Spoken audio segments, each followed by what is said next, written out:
If water's pooling around the base of your furnace, or your furnace keeps shutting itself off for no obvious reason, the culprit is almost always a clogged drain, and the fix is usually a 20-minute job you can do without calling anyone. That's the answer most people came here for.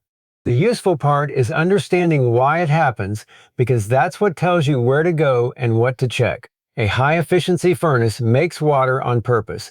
It's supposed to do that. If yours is a 90% or higher unit, it pulls so much heat out of the exhaust that the moisture riding in those fumes cools down and turns back into liquid, and a furnace running on a cold day can make a few gallons of it. That water is meant to run out through a little drain line and disappear. When the line plugs up, the water has nowhere to go, so it backs up and spills, or it trips a switch that kills the furnace. Either way, the drain is the problem, not the furnace itself. One quick thing to confirm first, since it decides everything. Only the high-efficiency furnaces make this water, and you can spot one by the white plastic PVC pipe running out the side wall. If yours vents through a metal pipe up a chimney instead, it makes no water of its own, so whatever you're mopping up is coming from something sitting near it, like a humidifier bolted to the ductwork or the air conditioner coil that runs in summer. Now, about the furnace shutting off. A lot of these units keep a small float switch down in the drain pan or on the line. Water backs up, the float rides up with it, and the switch pulls power from the furnace before that water can spill over the edge. So a furnace that quit on you with a puddle underneath it usually hasn't broken at all. It shut itself down on purpose to keep from flooding the room. Whatever you do, I wouldn't blame that switch or try to wire around it, because bypassing it just lets the next backup run straight onto your floor. Clear the water and clear the clog, and the furnace fires right back up. One more spot to know about. If your furnace lives up in the attic, there's usually a second backup pan underneath it with its own float switch, so a bad clog can trip that one too. Here's where most people waste an afternoon. The drain line usually ends somewhere easy to reach, at a floor drain or a little standpipe or out through a wall, and that's where everybody aims the shop vac. But the clog is hardly ever down at that end. It's up at the furnace, in the trap, that little U-shaped bend right where the water leaves the unit. That trap is dark and wet year-round, and it grows a gray slime, basically a colony of algae and gunk that packs the bend solid. I went through a pile of these owner forums, and the same run of events keeps showing up. Somebody vacuums the drain from outside, gets nothing, vacuums again, and the furnace keeps tripping off every time it runs. One guy was about ready to call for a whole new furnace. The actual problem was 2 inches of slime in a trap the vacuum never even reached. So here's the order I'd work it. Cheapest and easiest first, and the trick is not stopping at step 1 like everyone else does. Before you touch anything, kill the power to the furnace at its switch or its breaker and turn the thermostat off. If you've got a condensate pump plugged into the wall, unplug that too. Start with the shop vac. Find the open end of the drain line, fit the vacuum hose over it, and pack a rag around the gap so you get a real seal. Run it for a few minutes. On a light slime clog, that alone will pull the plug right out and you're done. If it's still backed up, go up to the furnace and deal with the trap directly. A lot of units have a cap or a clear little coupler you can just pull apart by hand, no cutting needed. Pop the trap loose, dump it out, and rinse it in a sink or with a hose until the water runs clean. If there's a stubborn plug, work it loose with a soft brush or a piece of wire.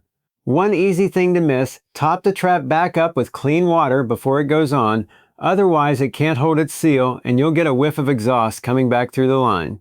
Once it's flowing, pour a couple cups of plain white vinegar through the line from the top, give it half an hour to eat the leftover slime, then flush it with warm water. If suction and vinegar both lose, a low blast of air from a compressor or a garden hose will shove the plug out the open end. Got a condensate pump instead of a straight drain? Same idea, one extra piece. Unplug it, pop the top off the reservoir, and scrub the slime out, and the part that matters most is that the float inside can bob up and down freely, since a sticky float is exactly what leaves a pump sitting there full and not pumping. Then run some vinegar through it to keep it clean going forward. One quick warning, because you'll see it everywhere. A lot of people will tell you to pour bleach down the line. I'd skip it, especially if you've got a pump. Bleach eats away at the plastic and the rubber seals over time, and a couple of the manufacturers straight up tell you not to. Plain white vinegar does the same job on the slime without wrecking anything, so that's what I'd reach for.